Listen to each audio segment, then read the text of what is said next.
خولیا و ئارەزوەکان هەندێک جار زۆر لە پارە گرنگترن بە تایبەتی بۆ بابەتە جوانکاریەکان. ئەگەر بە شێوەیەکی گشتی تەماشا بکەین هاوڵاتیان زۆرترین ئەو بڕۆپارەیە تەرخان دەکەن کە بۆ بابەتی جوانکاری بەکاری دەهێنن. لە بژانەوەی ئەم جارەدا باز لە بابەتێک دەکەم، ئەویش تابلۆی ئۆتۆمبیلە. لە هەرێمی کوردستاندا نزیکەی 2 ملیۆن تابلۆ بۆ ئۆتۆمبیلەکان لە هەرێمی کوردستاندا بەسراوە، بەڵام لە نێوان ئەم ژمارانەدا کۆمەڵێ ژمارە هەن کە مامەڵەیان پێوە دەکرێت یاخود نرخێکی خەیاڵیان لەسرە. بە جۆرێک نرخی ئەو تابلۆ جوانانە لە $1000ەوە دەست پێ دەکات بۆ 1 ملیۆن دلار. دەمەوێت بپرسم بزانم تابلۆ جوانەکان لە بەڕێوەبراتیەکانی هاتوچۆی هەرێمی کوردستان مامەڵەی پێوە دەکرێت یاخود لە ڕێگای سیستەمەوە دابەش دەکرێت بەسەر ئەو هاوڵاتی و شۆفێرانەدا کە دێن بە دوای تابلۆدا دەگەڕێت. ئایا لە هەرێمی کوردستاندا بازرگانی بە تابلۆ جوانەکانەوە دەکرێت؟ چێن ئەوانەی کە بە دوای ژمارە جوانەکاندا دەگەڕێن؟ لا بژانەوەی ئەم جارەدا بە دوواداچوون بۆ ئەم بابەتە دەکات.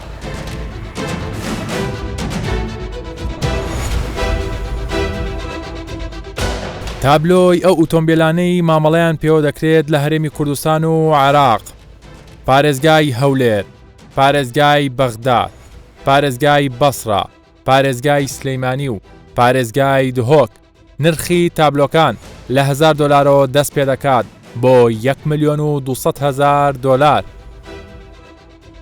دەستپێکی بەرنامەکە لە پارێزگای هەڵەبجەوە دەست پێ دەکەم. لە ساڵی ڕابردوو وا بڕیار بوو ژمارە جوانەکانی ئەو پارێزگایە لە ئاشکراکردنێکدا بفرۆشێت و پارەکەی بۆ چەند پرۆژەیەکی ئەو پارێزگایە تەرخام کرێ، بەڵام دوای 2 جار ئاشکراکردن هێشتا ئەو نرخەی نەکردووە کە بۆیان دانابوو. بەڕێوەبەری هاتوچۆی هەڵەبجە باس لە دوایین گۆڕانکاریەکان دەکات سەبارەت بە سیستەمی تابلۆی ئەو پارێزگایە. سەبارەت بە تابلۆی ژمارەیە ئێمە 2 جار مزایدەمان بۆ کرد، 2 هۆکار هەبوو بۆەوەی کە تاکو ئێستا کەس نەیکڕیوە. ئەویش ئەوەیە کە یەکەم سعرێکی زۆری لەسەردانراوەش ملیارێک دینارە، دویش تابلۆی بەڕێوەبەرایەتی هاتوچۆی پارێزگای هەڵەبجە تاکو ئێستا نەچووەتە بواری جێبەجێکردنەوە. هەمووی وەستاوە لەسەر ئەوەی کەی تابلۆی ژمارە پارێزگای هەڵەبجە دابەش کرا کەوتە بواری جێبەجێکردنەوە، ئەو کاتە مزایەدا ئەکرێ و ئەو تابلۆیانە دەفرۆشرێت. پێویستی بە سیستەمێکە کە هاتوچۆی پارێزگای هەڵەبجە ببەسێتە پارێزگاکانی ترەوە. تاکو ئێستا ئەو سیستەمەمان بۆ دانەنراوە، وێ وەزارەتی ناوخۆ بڕیاری داوە بینایەکی نوێمان بۆ ئەکرێ، چاوەڕێ ئەوەکە لەو بینا نوێیە ئەو سیستەمە دابمەزرێنن، چونکم ئەو سیستەمە پارەی مەبلەغێکی تێچێ کە 200 ملیۆن دینارە. فرۆشتنی تابلۆی ئۆتۆمبیل لە بەشێک لە وڵاتان ئێستا بۆتە سەرچاوێکی داهات. شۆفێر لەسەر خواستی خۆی تابلۆی ئۆتۆمبیلی پێدەدرێت لە بەرامبەر وەرگرتنی بڕەپارەیەک. هەندێک جار ئەم تابلۆیانە نرخەکانیان بە ملیۆنان دلار دەخەملێنرێت، بە تایبەتی ژمارەی تاک. ئێستا لە هەرێمی کوردستان بە دیاریکراویش لە هەولێری پایتەخت خواستێکی زۆر بۆ ئەو تابلۆیانە هەیە کە ژمارەکانیان تاک و دەگمەنە. ئێستا لە ڕێگای نێوەندگیری بازرگانیەوە مامەڵە بەم تابلۆیانەوە دەکرێت. مەبەستی منە بزانم کێن ئەوانەی خواستیان بۆ کڕینی ئەو تابلۆیانە هەیە. سەبارەت بە تابلۆی ئۆتۆمبیل دەبینین هەندێک جارە نمایش دەکرێت بۆ فرۆشتن بە تایبەتی تابلۆ جوانەکان. ئەم بازرگانی پێوە دەکرێت یاخود حەسەب ئەو کەسێک کە خۆی خاوەنی تابلۆیەکی جوانە و ئامادەی تێدایە بیفرۆشێ و نرخەکانی چۆنە؟ نرخێکی ئاساییە؟ بە شێوەیەکی گشتی لە ڕووی قانونیەوە مامەلەی یاسایی پێوە ناکرێت، بەس هەندێک کەس هەیە خولیای ئەوەیان هەیە ڕقەمی نایاب و جوانیان هەبێتن. ڕقەمە نایابەکانیش ئەوە سعرەکەی ئەمە ناتوانین دای بنین چکە سعرەکەی بە جۆرەی بازار دەگۆڕدرێتە. کاک محەممەد سەبارەت بۆی کە ئەو تابلوانی کە باسی کردلانی پارێزگای هەولێر بە ئەی پارێزگاکانی دیکەی عێراق پارێزگاکانی دیکەی هەرێمی کوردستان ئایا ئەوانە نرخەکانی چۆنە کام پارێزگایی تر خواستی زیاتری لەسەر تابلۆکانی بە شێوەیەکی گشتی حالیان ئێستا هەولێر زیاترە و بەغداش مامەلەیەکی زۆر باش پێوە دەکرێت خاستن تاگ ڕقەمیەکان ڕقەمیەکی بەغداد بە جۆرەی حرف دەگۆڕێت لە ئەلفەوە هەیە تا یا تقریبان 17 پیتە لەو 17 پیتەی لە ملیۆنەک و تقریبان 250,000 دلارەوە دەست پێ دەکاتن ئەوە پارێزگا هەرە دوو پارێزگایمان هەیە پارێزگای بەسڕاش زۆر ئەوەی هەیە یعنی خولیای لەسەر هەیە بەس وەکو هەولێر و بەغدا نیە ئەی سەبارەت بە پارێزگاکانی دیکەی هەرێمی کوردستان دهۆکمان هەیە سلەیمانیمان هەیە ئەوان چۆنن دهۆک ئێستا بۆ نمونە سێڕقەمی هەولێر لەگەر دهۆک زۆری فەرقە لە ڕووی کڕینەوە ئەگەر ڕقەمەکی دهۆک مەسەرەن سەتیەکان بکڕی دەفتەرێک و نیوە 2 دەفتەرە ئی هەولێر تقریبان 5 دەفتەر بۆ 6 دەفتەر تا تقریبان 15 دەفتەریش دەڕوات باشە هەست ناکەی ئەمە لە هەرێمی کوردستانە خواستی لەسەر ئەم تابلۆیە ئەگەر بکرێت بۆ من لایانی پەیوەندیدار گرنگی پێ بدات چۆنڵی وەکو بەشێک لە وڵاتەکان لەسەر خواست و ناوی خۆت بۆ دروستکرێت تەڵەبیە هەیە لەسەر ئەم بابەت ئەگەر بکرێت بەخوای تەڵەبیە دەبیتن بەس هەتا ئێستا هیچ شتێکی وانەستە بواری جێبەجێکردن چکە ئەوە کاری حکومەتە ئەمە ناتوانین تەداخل بە شتانە بکەین چکە ئێمە وەکو نێوەنگیر لە بینی خەڵکەکەین کە نێوەنگیریش دەکەین هەردوو تەرەفی کڕیار و فرۆشیار دێن بۆ لای ئێمە عەقدی یاسایی خۆیان دەکەن و بە شێوەیەکی قانونی لە دایرەی مرور سیارەکان بەناو دەکەن و تەبدیل ڕقەمەکەی پێ دەکەن. گرانترین تابلۆی ئۆتۆمبیل لەسەر ئاستی جیهان تابلۆی F1 لە وڵاتی بەریتانیا کە کورتراوەی کۆمپانیای فۆرمەڵەیە نرخەکەی 20 ملیۆن دۆلارە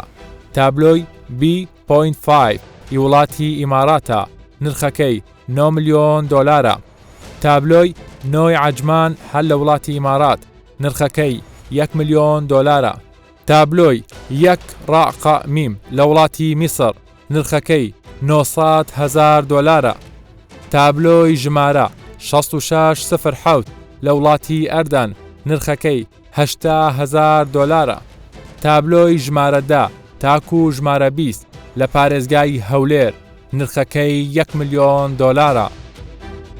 سەبارەت بەکڕین و فرۆشتنی تابلۆکان تا ئێستا لە عێراق و هەرێمی کوردستان هیچ یاسایەک نییە تایبەت بەکڕین و فرۆشتنی تابلۆی ئۆتۆمبیلەکان ئەوەی هەیە تەنها تابلۆ لە ڕێگای سیستەمەوە بەسەر ئەو هاوڵاتیانە دابەش دەکرێت کە داوای تابلۆ دەکەن بۆ ئۆتۆمبیلەکانیان. پێدانی تابلۆ بە ئۆتۆمبیلەکان چۆنە لەسەر چ شێوازێکە بە تایبەتی ئۆتۆمبیلە تازەکان؟ بڵێ بەخۆی بەگشتی هەر سوارڕۆیە کە دێتە سەر شەقام بەر لە هەموو شتێک دەبێت تۆمار بکرێت واتە تابلۆیەکی پێ بدرێتن ئەو تابلۆیە کە پێ دەدرێتن بێگومان ڕسومات لە بەرامبەری وەردەگیرێتن ڕسوماتەکەش بە پێی جۆری ئۆتۆمبیلەکەیە لە بۆ نمونە تایبەتمان هەیە طبعا تایبەتی بەرزمان هەیە و تایبەتی نزمی ینی ساڵۆنمان هەیە واتە ستێشن و ساڵۆن لە دوای ئەوەش بار هەڵگرمان هەیە بار هەڵگر و کرێ ئەوانە تەصنیفاتی خۆیان هەیە بێجگەلەوەش تەصنیفاتی دۆم لەسەر ئەساسی پستنەکەیان یعنی ئۆتۆمبیلێکی ساڵۆن لە بۆ نمونە کە سێ پستۆنە هەمان ڕسومات لێوەرناگیرێتن وەکو ئۆتۆمبیلێکی ساڵۆن کە 8 پستۆنە بڕی ڕسوماتەکان بە پێی ژمارە پستۆنەکان زیاتر دەکاتن. زۆر باشە ئەگەر باسیەوە بکەین مەسەلەن پێدانی تابلۆ بە ئۆتۆمبیلی تایبەت مەسەلەن هەندێک جار هاوڵاتیان بە دوای ژمارەی جوان تا دەگەڕێن جوود بێ تاک بێ ئەمە چۆنە لە بەڕێوەبراتێکەوە بە سیستەم ئەگەر کەسێک من ئۆتۆمبیلێکی تازەم هەبێت ئەوە بکە بە چ سیستەمێک و بە چ ڕێکارێکەمە وەردەگیرێت؟ ئێمە سیستەمی عەشواییمان هەیە ڕاندۆم دەداتیا سیستەمەکە لێرەوە لە دوامانەوە ئێستا و ژمارە 54 لەوێ سیستەمەکە لەوەیە هاوڵاتی کە دێت معاملات دەکە لە بۆ تۆمارکردن دەگاتە ئەو خۆناغە لەوێندەر دەچێتن لە کۆمپیوتەرەکە کلیچێک دەکرێتن کە کلیچی کرد دەسوڕی ڕقمێک دەداتێ ئەو ڕقەمە تەسبیت دەبێتن لە بۆ ئۆتۆمبیلە دەبێت ئەو ئۆتۆمبیلە ئەو ڕقەمە ببەستێتن جا ئێمە سەرجەم ژمارە تابلۆکان دەخەینە ناو ئەو سیستەمە هاوڵاتی هەیە ژمارەیەکی جوانی لە بۆ دەرچێتن خۆی شانسە یعنی ڕاندۆم لیە کە لە بۆ دەرچوو تۆ ئازادی چۆن تەسەڕفی پێ بکەیت نەک فرۆشتنەوە یعنی فێڵێکی یاسایی دۆزراوەتەوە بۆ فرۆشتنەوە لە بۆ نمونە من ژمارە تابلۆیەکی جوانم هەیە دەمێ بیفرۆشم بە جەنابەت چۆن دەکرێتن چونکە لە ڕووی یاساییەوە تابلۆ لە بۆ ناسینەوەی ئۆتۆمبیلە مولکی کەسەکە نییە یعنی وەکو ئەمانەتێک لایەتی تەنها تەصنیفێکە لە بۆی پۆلیسی هاتوچۆ ئەو ئۆتۆمبیلە بناسێتەوە چی دەکەن کە لە بۆ کڕین و فرۆشتنەکە کە من بمەوێ ڕقەمەکە دەدەمێ سیارەکەی خۆم بە ناوی تۆ دەکەم یعنی هەردووچی کاتە سەر ناوی جەنابەت ئەو کاتە تۆ معاملەیەکی تر دەکەی دەڵێ من دەمەوێت ئەو دوو سیارە هەردووچی خۆمە ژمارە تابلۆکانیان بگۆڕم ئاساییە ژمارەکەی دەگۆڕی لە دوای ئەو معاملەی دووەم دەکەیەوە دەڵێ من ئەو سیارەیەم دەفرۆشم بە فلان پەنجمۆری بۆ دەکەی دەیفرۆشیە پاش گۆڕی تابلۆکە سیارەکەی دەدەیەوە کابراکە ئەبۆ شێوەیە بەڵام لە بەڕێوەبەراتی هاتوچۆ بە هیچ شێوەیەک تەداخل لە ژمارەی جوانی و ژمارەی شازی ئۆتۆمبیل ناکرێتە زۆر باشە ئێستا ئەگەر دقت بدەین لە شەقامەکاندا تەماشا بکەین دوو جۆر تابلۆ هەیە تابلۆیەک باریکیە وەکووە تابلۆکەش هەر تابلۆ کۆنەکانە ئەمە چۆن ئێستا شەرماوە یاخود تابلۆ باریکەکە ئارەزوومەندانەیە بەخۆی بزانم ئەمەی پێشتر هاوڵاتیانمان کە لە بۆ وڵاتانی دەرەوە دەچوون لەبەر ئەوەی تابلۆکانی ئێمە نووسینەکەی سەری کوردیان عەرەبیە چۆن لێک دەدرێتەوە ئیتر بەو ژمارانەیە کێشیان لە بۆ دروست دەبوو بۆیە دەبوو بچن تابلۆکانیان بگۆڕن بیکەن بە تابلۆی ئینگلیزی ئەوە سەرەتا ڕێگا پێدرا کە خەڵکانێک لە بۆ سەفەرکردن دەفتەر خروجیان دێنا و مۆڵەتەکەشیان کردبووە نێودەوڵەتی تابلۆیەکان پێدەدا بۆ ئەوی سەفەری پێ بکە و بگەڕێتەوە کە دەگەڕایەوە تابلۆکەشی لێ وەردەگیراوە بەڵام لەبەرەوەی هاوڵاتێکی زۆر ئارەزوومەند بوون لە بۆ ئەو جۆرە تابلۆی حەزیان لێ بوو تەنانەت ئەو وای کردووە کە بچن بە سەرپێچی لە کەمالیاتەکان دروستیکەن بۆیە بەڕێز وەزیر ناوخۆ موافقەی کرد کە ئەو تابلۆیە ئەو کەسێکە لە دەرەوەی وڵاتیش دێتەوە بە هەمیشەی تابلۆیەکەی لەلا بێتن لە دوای ئەوە وەکو زۆرشتر لە ئاسانکاری ڕێگادرا کە هاوڵاتیەک تەنها کە مۆڵەتەکەی بگاتن بە مۆڵەتی نێودەوڵەتی بچی ئەویش بە هەمان شێوە هەمان تابلۆ بەستی بۆ ئێستا لە شەقامەکان دوو جۆر دەبینی تابلۆ پانەکە کە ئەویان ئیلزامی هەموو ئۆتۆمبیلێک دەبێت پێ بێتن تابلۆ باریکەش ئەوە ئارەزوومەندانێت تۆ حەزت لەیە دەچی دەیگۆڕی حەزت لێنە هەر تابلۆ کۆنەکەی و کێشەی باشە کاک فازی لە زۆربەی وڵاتانە ئەگەر دیقەت بدەین نووسینی ناو لەسەر تابلۆ ئارەزوومەندانەیە لە بەرامبەر بڕە پارەیە دەیدەیتە لە هەر وڵاتێکە تابلۆیەکت بۆ دروست دەکرێت ئەمەش دەبێتە سەر چاوێکی داهات بیل لەمە نەکراوەتەوە هەوڵ بۆم بابەتە نەدراوە لە سیستەمی تابلۆی عراق ئەوە نییە ئەوەی هەرێمی کوردستانی ژەوەی ئێستا کاری پێ دەکرێتن ئەوە نییە بڵێ ئارەزوومەندانە بی تۆ بڵێ هەیە تاریخی میلادی خۆیان چەند پیتێک لە ناوی خۆی دادنێتن ئەوەی تێدا نیە ینی وەکو دراسەکردنیش دراسە نەکراوە کە ئەوە دابدرێتن بەڵام لەوانەیە ئەگەر بێت و ئەو سیستەمەیە گرتووی کە لە عراق ئێستا بەتەمان لەگەر هەرێمی کوردستان کە پەیڕۆ بکرێتن و تابلۆکان بگۆڕدرێتن ئەو کاتە ژمارە شازەکان لەوانەیە بتوان بە شێوەیەکی تر تەسەڕوفی پێ بکرێتن بەڵام تاکو ئێستا ئەوە هەر قسەیە ینی هیچ لەسەر ئەرزی واقع نییە باشە ئێوە خۆتان نزیکن لە خەڵک لە شۆفێران لەوانەیە کەیان ڕۆژانە لەم بەڕێوەبەراتیە زۆرترین چۆن لەی مراجعی هەیە حەز ناکەن ئەمەش ئەبێتە سەرچاوێکی داهاتی باش مەسەن خەڵک حەز دەکات بە ناوی خۆیەوە بێ مەسەن بیرتان لەمە نەکردوەوە وەکو پێشنیارێک بۆ وەزارەتی ناوخۆ بۆ لایەنی پەیوەندیدا ئاخر ئەو سیستەمەی کە ئێستا هەمانە ڕێگە پێدراو نیە لە بۆەوە لەوانەیە ئەگەر بێت و بۆ سیستەمەی تری عراق و ئێستاکە بەتەمان کە لەگەڵ هەرێمی کوردستان یەک زۆر تابلۆ بێتن لەوانەیە لەو مەجای تێدا هەبێتن بەڵام ئەوەی ئێستا مەجای ئەوەی تێدا نییە لە بۆ نبوونە یعنی کەسێک دەیوێتن موالیدی خۆی و ڕقەمی خۆی یان مەسەرەن یەکەم پیتی ناوی خۆی بێتن ئەوەی تابلۆی ئێستا پیتی تێدانی ئەسڵەن بەڵام جۆرەکەی تر پیتی تێدایە بۆی لەوانەیە ممکن بێتن یعنی تاکو ئێستاوە چووکە لە سیستەمەکە نەبوو بە هیچ شێوێک بۆی دراسە نەکراوە ئەگەر داتایەک لەبەر دەستی بەڕێستان نابێ مەسەرەن پێدانی تابلۆ لە ساڵێکە لە بەرەبراتەکەی ئێوە چەندە بەنزیکەی ملیۆنێک و 33,000 و کەسر ئۆتۆمبیلمان هەیە یعنی ئێستا ساڵانە دەتوانم بڵێم بە نەمەتێکی تەساعودی ساڵ بە ساڵ ژمارەی تۆمارکردنی ئۆتۆمبیل زیاتر دەبێتن بە تایبەتیش هەولێر بەپێی ئەوەی کە هاوڵاتیانی دانیشتووی شارەکانی ناوەڕاست و خاروی عراق بەگشتی حەزیان لێکە تابلۆی هەرێمی کوردستانی بە تایبەتی هەولێر یعنی ئێستا لە شارەکان ناوەڕاست و خاروی عراق تابلۆی ڕقم هەولێر پێی دەوترێتن دۆلار یعنی لە بازار بە ئاسانی کڕین و فرۆشتنی پێ دەکرێتن بۆیە ئێستا تۆمارکردن ئەوەندەی لە هەولێر هەیە لەوانەیە لە دۆ سلێمانی ژمارەی ئۆتۆمبیلە تۆمارکراوەکان لە هەرێمی کوردستان ئۆتۆمبیلی تایبەت 1,189,821 ئۆتۆمبیل ئۆتۆمبیلی کرێ 96,000 272 ئۆتۆمبیل، ئۆتۆمبیلی بار هەڵگر 435,645 ئۆتۆمبیل، ئامێری کشتتوکاڵی 39,566، ئامێری پیناسازی 28,851، ئۆتۆمبیلی کارت و فەحس 14,642 ئۆتۆمبیل، ئۆتۆمبیلی میری 29,758 ئۆتۆمبیل، ماتۆر سکیل 19,772 ماتۆر. کۆی گشتی ئۆتۆمبیلە تۆمارکراوەکان 1,942,004 ئۆتۆمبیلە. تابلۆی ئۆتۆمبیلەکان بۆ هەندێک لە هاوڵاتیان وەک خولیاو، بۆ هەندێکی دیکەش وەک بازرگانی، بەشێکی دیکەش لە هاوڵاتیان پێیان وایە هەر ژمارەیەک هەبێت بۆ ئۆتۆمبیلەکانیان هیچ جیاوازیەک نییە و پێویست ناکە پارەیەکی زۆری پێ بدرێت. گەنجەکان زیاتر ینی خواستیان لەسرە گەنجەکان و ینی بەبێت تەمان ینی دەگوازدرێتەوە ینی دەگۆدرێتەوە. مەسەڵەن هەیە حەزی لە موالیدا، مەسەڵەن هەشە مەسەڵەن ینی حەزی لە سوپرایزێکیە بۆ منداڵەکانی خۆی بکاتن، مەسەڵەن بۆ کچەکی بۆ کوڕەکی بکاتن، ژمارەیەکی تابلۆی موالیدیان بۆ بکڕیتن. یعنی هەندێک شیانەیە مەسەڵەن حەزی لێ مەسەڵەن ژمارەکی جوانی بۆ بکڕیتن، مەسەڵەن وەکو دیارەک خواستی زۆری لەسرە کە خواستشی زۆری لەسەر بیتن بەڕاستی یعنی سعرەکانیشی وەکۆی دەگۆڕدرێت ینی حەسەب ژمارەکەیە. طبعاەوە شتێکی خۆشە بۆ شاری هەولێرێ تابلویەکانی زیاد لە زیاد بەرز دەبتەوە، ڕۆژانە ساعرەکانی بەرز دەبتەوە. خۆی لێرەدا لە چ دەبینتەوە لەوەی دەبینتەوە لە فراوانبوونی شارەکە، ئارامگیری و سەقامگیری کە دەبینین ڕۆژانە چەندانە خەڵک لە دەرەوەی هەرێمی کوردستان داخلی هەرێمی کوردستان دەبن و ژمارە ئۆتۆمبیلەکان دەکڕن. طبعا من بەخۆم ژمارە ئۆتۆمبیلم هەیە، ژمارە ئۆتۆمبیلم هەیە لەوانەیە حدودی باباوەکەی برێم 160 وەرەقەم پێداوە. طبعا لەوانەیە گەر هەمبی زیاتریش پێ بدەم، ئەوانەی کە ژمارەی تابلۆی ئۆتۆمبیل زۆر دەکڕن و زۆر بەکاردێنن، لەوانە هەیە موالیدی خۆیتی لەگە موالیدەکەی خۆی دەچەسپێ، هەیە لەگە ژمارەی موبایلەکەی ڕێک دەکەوی، هەیە وەکو عیدی میلاد بەکاردێنی، هەیە پیاوەکی بازرگانە ژمارەکەی دیارە.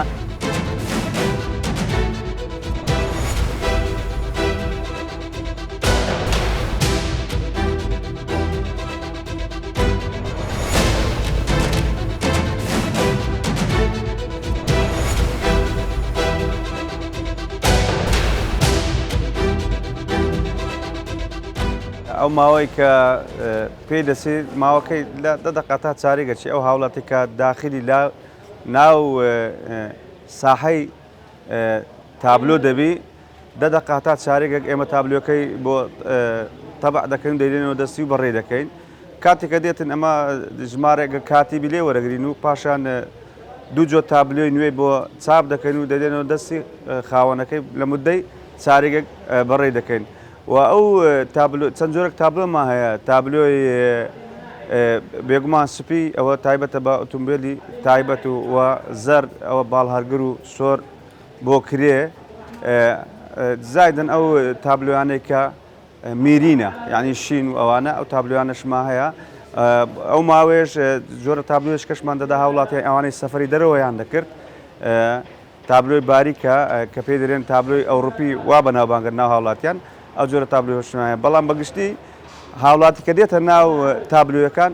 ئێمە کارەکانی لە مدەی 10 دقە هەتا چارێگە کاژمێرێک لۆی بەڕێ دەکەن بە یەک چارێک یعنی بەڕێ دەکەن. ژمارەی جوان لای ئێمە نییە، سیستەمە لە کۆمپیوتەری هەیە بۆی دەردەچێ، بەڵام پەیوەندی بەمەوە نییە. هاوڵاتی پێی جوانە پێی جوانە کڕین دەکا فرۆشتی پێ دەکەەوە پەیوەندی بەمە نیە، ئەو لە دەرەوەی بەڕێبارەتی هاتووە هەلێر ئەو کارە دەکرێت ئەوە پەیوەندی بەمەیەمەوە نیە. ئێستا بەشێک لە ئۆتۆمبیلە گرانبەهاکان لە هەرێمی کوردستان تابلۆی جوانیان بۆ دەبەسرێت، واتە ژمارەی تاک و جوودەکان بە کوتەی خاوەن پێشانگاکانی ئۆتۆمبیل بێت. تابلۆی جوان نرخی ئۆتۆمبیلەکان زیاتر بەرز دەکاتەوە. دەشپرسم بزانم کڕیارانی ئەو بازارە ئێستا کێن لە هەرێمی کوردستاندا؟ ئۆتۆمبیلە گرانبەهاکان بازارەکەیان چۆنە؟ ئایا کڕیاری پێویستیان هەیە؟ چۆنە وەزعەکەی؟ بە گشتی بازاڕەکە وەڵاهی بە زیاتر بە خواستە